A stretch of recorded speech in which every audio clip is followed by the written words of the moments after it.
Olá, amigos, tudo bem?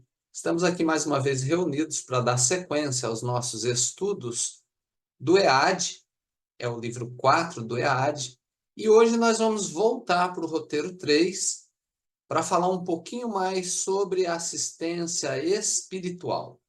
E o motivo de nós voltarmos a esse roteiro é para trabalhar algumas ideias a respeito da assistência espiritual no contexto da assistência do espírita àquele que vem procurar a obra espírita, que é uma espécie de assistência que também acabou sendo incluída nesse roteiro, o roteiro 3, e que, portanto, a gente vai, para falar um pouco sobre ela, recorrer ao livro Estude Viva, capítulo 40, que se intitula Doações Espirituais.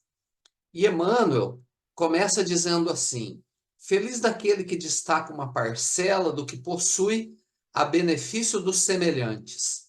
Bem-aventurado aquele que dá de si próprio.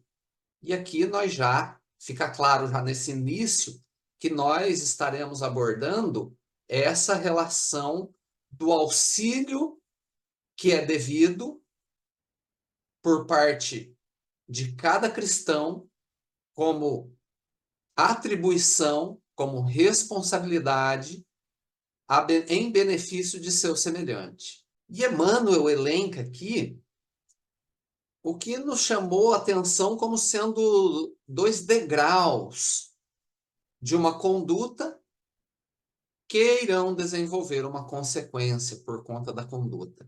E no primeiro degrau estaria a conduta da beneficência no sentido de dar uma parcela daquilo que possui ao seu semelhante. E em atuar nessa área da conduta, por consequência, ele será feliz, segundo o que Emmanuel nos apresenta. E num degrau mais elevado, encontra-se a ideia de dar de si mesmo, que nós veremos que engloba a beneficência e vai, claro, além dela.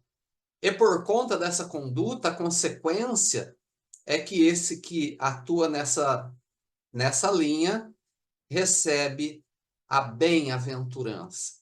E aí a gente precisa se aprofundar nesses dois conceitos. O conceito da felicidade, o Livro dos Espíritos, na questão 614, nos dirá é produto de uma aproximação da lei divina. É produto de uma conduta harmônica em relação à lei divina. Então, dessa conduta, dessa harmonia, da minha atitude em relação à lei divina, por consequência, eu serei mais feliz ou menos feliz com uma conduta que se desarmonize com a lei divina. E aí nós temos a beneficência como sendo também um ato de amor. Você abre mão daquilo que é a sua propriedade em benefício do seu semelhante, ato de amor, amor, lei divina. Por conta disso, conforme nos informa a questão 614, você usufrui de felicidade. Agora, a bem-aventurança, e aí a gente precisa ir na sede dessa ideia, porque quem irá promulgar as bem-aventuranças é o Cristo. Então, nós vamos lá no aramaico buscar o significado da bem-aventurança. E do aramaico, bem-aventurança significa tuvairon. Tuvairon pode ser entendido como uma expressão de felicidade, mas não só isso.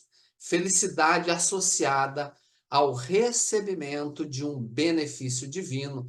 E como a gente pode ver, se na conduta, uma conduta superior engloba a conduta que está abaixo dela, a consequência também. A bem-aventurança, portanto, vai além da felicidade. É felicidade vinculada ao recebimento de um benefício divino, qual seja? O próprio crescimento. Porque aqui, ao dar de si mesmo, existe aí o exercício do próprio amor, a construção do amor, a construção da caridade e, portanto, a construção do homem de bem, né? E é nessa construção que nós já temos dela mesmo o próprio benefício divino, aliado também à postura da felicidade. Emmanuel seguirá dizendo, através de todos os filtros do bem, o amor é sempre o mesmo.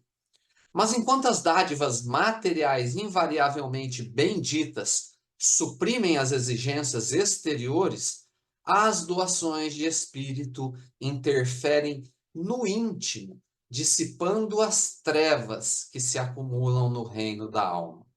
E aí, nessa primeira parte, nós temos toda a poesia de Emmanuel que nos oferece uma comparação, porque ele nos apresenta o bem vinculado à ideia de um filtro, né? O bem, na nossa concepção dentro desse contexto, estaria mais ou menos para a luz branca. A luz branca é a união de todas as cores do espectro.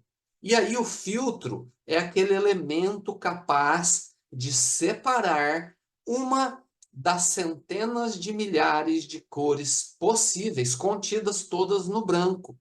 E dessa comparação, a gente extrai que o bem tem milhares de faces, portanto.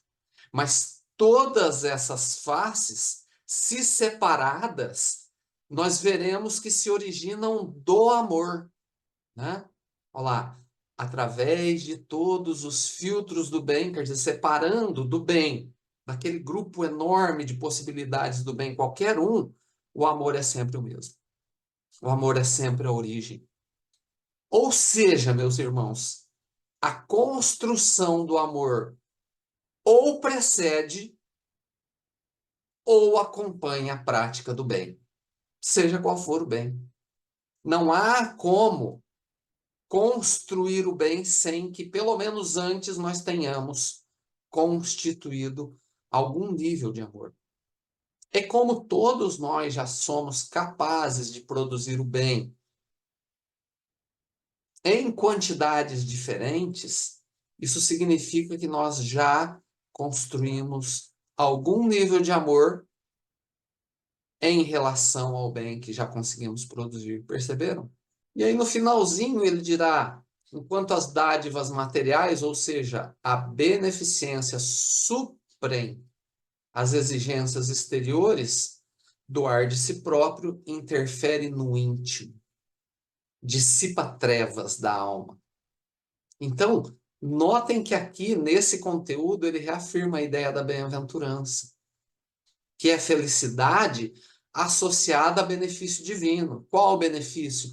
A dissipação das trevas da alma, a mudança da nossa intimidade. Segue Emmanuel dizendo assim, ó: divide o teu pão com as vítimas da penúria, mas estende as mãos fraternas aos que vagueiam mendigando esclarecimento e consolo que desconhecem.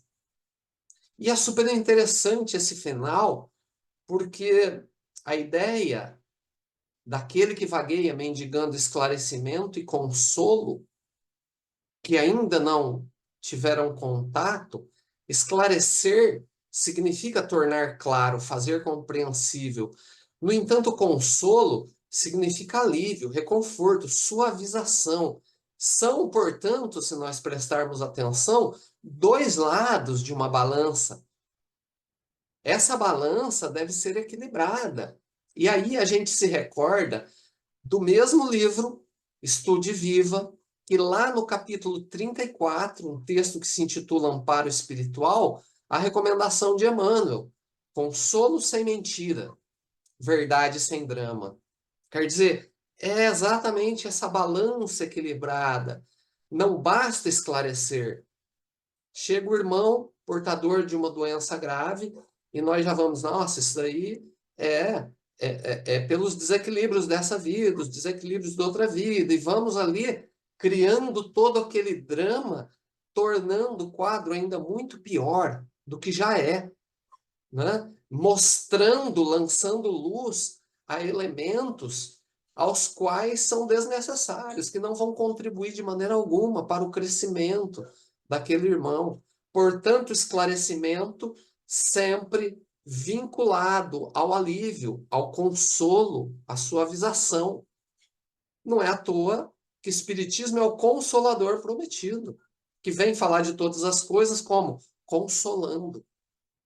Porque se falar de tudo abertamente, claramente, de uma vez, nossa, a gente enlouquece, a gente fica doido, a gente fica maluco. Aliás, a própria lei divina nos garante misericórdia. Misericórdia abundante. Então nós não temos contato de muitos elementos da verdade por conta da própria misericórdia divina. O grande exemplo disso é o esquecimento do passado, das vidas passadas. Muita gente questiona isso, mas imagina você tomar conhecimento, ciência dos atos de maldade que eram engendrados por nós por prazer, algumas encarnações atrás. E hoje estamos aqui buscando Cristo, e aí despertar para esse quadro, será que seria produtivo dentro desse caminho desafiador do Cristo? É claro que não. O caminho, os desafios do caminho já são suficientes. E é daí que vem a misericórdia divina. E daí vem o conselho de Emmanuel, muito esclarecedor para nós, né? Segue Emmanuel dizendo assim: não precisas procurá-los, de vez que te cercam em todos os ângulos do caminho. Muitas vezes a gente fica pensando, nossa, eu preciso fazer o bem, eu vou até. A gente imagina que tem que ir em um lugar distante, a gente imagina que tem que procurar esse ou aquele necessitados, mas Emmanuel está chamando a nossa atenção para todos os ângulos do caminho. Dá para ir longe? Vai, mas presta atenção nesses ângulos mais próximos do teu caminho. O ângulo da família, o caminho é a vida, tá? O caminho é a nossa jornada, é a nossa encarnação. Meu caminho começou onde eu nasci e termina aonde eu irei desencarnar, o caminho de uma encarnação. E por onde eu estiver ao longo desse período de tempo em que me torno espírito encarnado, é o meu caminho. Então, ele está dizendo em todos os ângulos do caminho, nós teremos necessitados. E ele vai deixar claro isso. Diz assim: são amigos que por vezes te ferem com supostas atitudes de crueldade, quando apenas esmolam conforto, comunicando-te em forma de intemperança mental as chamas de sofrimento que lhes calcina os corações. Emmanuel fala de uma maneira sofisticada aqui, uma máxima que eu trago sempre comigo: ninguém dá o que não tem.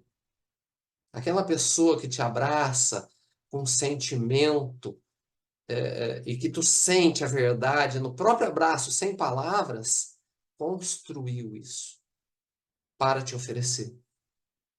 É necessário construir amor para oferecer amor. Da mesma maneira, aquele que te agride, seja no trânsito, seja no diálogo, seja no trabalho, também construiu aquilo. E Emmanuel aqui chama atenção para isso. Quando ele fala das chamas de sofrimento que calcinam o coração. Coração, segundo o Cristo, é a sede do reino de Deus. É o mundo do nosso sentimento. E se eu não construo o reino de Deus, se eu não equilibro e harmonizo os meus sentimentos, o que eu tenho são essas chamas de sofrimento. É a ausência do reino de Deus que produzirá as chamas do sofrimento. E aí, você vai dar o que você tem. E Emmanuel chama muito atenção para isso. Isso nos vale para que a gente reflita no momento em que recebermos de um irmão menos afortunado, que não teve a oportunidade, muitas vezes o interesse, que não teve ainda luz suficiente para buscar os valores do Cristo na construção do seu reino de Deus e que vai dar o que tem. E nesse momento, muitas vezes a gente agrava o problema, né? Dando também desse lado que temos e esse conteúdo que se vincula ao mundo das nossas ignorâncias. Porque não vamos imaginar que a gente é a última bolacha do pacote. Estamos no processo de construção, no entanto, somos majoritariamente ignorância. Então, temos muito dessas chamas de sofrimento calcinando também os nossos corações, apesar dos esforços que fazemos pela construção do reino de Deus. Por isso que a gente devolve na mesma moeda. E Emmanuel aqui está falando, são amigos que ferem com supostas atitudes de crueldade, mas eles estão só esmolando conforto. Estão pedindo aquilo que nós temos de melhor, que possivelmente possamos oferecer. E aí segue Emmanuel dizendo assim: categorizam-se por adversários e criam-te problemas, não por serem perversos, mas porque lhes faltam ainda as luzes do entendimento. Assim também somos nós. No que tange às luzes de entendimento que nós ainda não conseguimos nos adentrar, né? Então, é dentro desse prisma que devemos ver aqueles que são os nossos algozes, que trabalham também como instrumentos da lei divina na nossa vida. Segue Emmanuel dizendo assim: para atender aos que carecem de apoio físico, é preciso bondade. No entanto, para arrimar os que sofrem necessidades da alma, é preciso bondade com madureza. Quer dizer, um espírito que já cresceu, não é o homem que cresceu, é o espírito que cresceu e amadureceu para os valores da alma. Aquele espírito que já em algum nível construiu o reino de Deus no seu coração. Ou seja, é preciso conteúdo. Segue Emmanuel dizendo assim: se já percebes que nem todos estamos no mesmo degrau evolutivo, auxilia com tua palavra ou teu silêncio, com teu gesto ou tua decisão, no plantio da união, da concórdia, da esperança e do otimismo, no terreno em que vives. E ele termina dizendo que é onde eu estou. E aí ele vai falar que nem sempre é a palavra que eu vou ter para oferecer. Às vezes, por conta de ainda estar verde, eu não tenho palavra para oferecer. E nesse caso, o silêncio é mais útil. Porque qual é o meu objetivo? São 4 que ele elenca: união, concórdia, esperança e otimismo. Se a minha palavra vai produzir desunião, se a minha palavra vai produzir desesperança, se a minha palavra vai produzir atribulações, pessimismo, então é preferível o silêncio.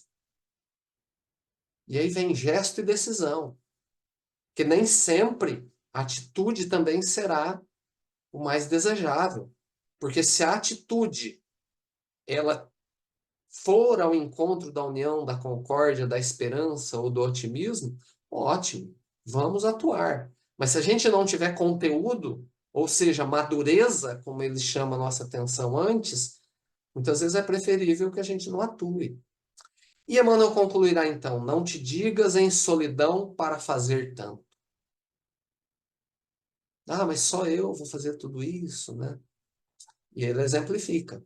Jesus, na hora do extremo sacrifício, quando lhe cabia socorrer as vítimas da ignorância, do ódio, da violência, do fanatismo, portanto nós ao tempo dele, nós ainda hoje. Ele sozinho fez o donativo de si mesmo em favor de milhões. E graças a esse donativo estamos hoje aqui, trabalhando suas ideias, construindo homens a semelhança do Cristo, pelo exemplo que ele nos deixou. Perceberam? E é isso que tínhamos para oferecer para o dia de hoje. Desejamos a todos aí uma semana de muita paz, de muita luz, e essa noite estaremos juntos, então, para mais um estudo. Até lá.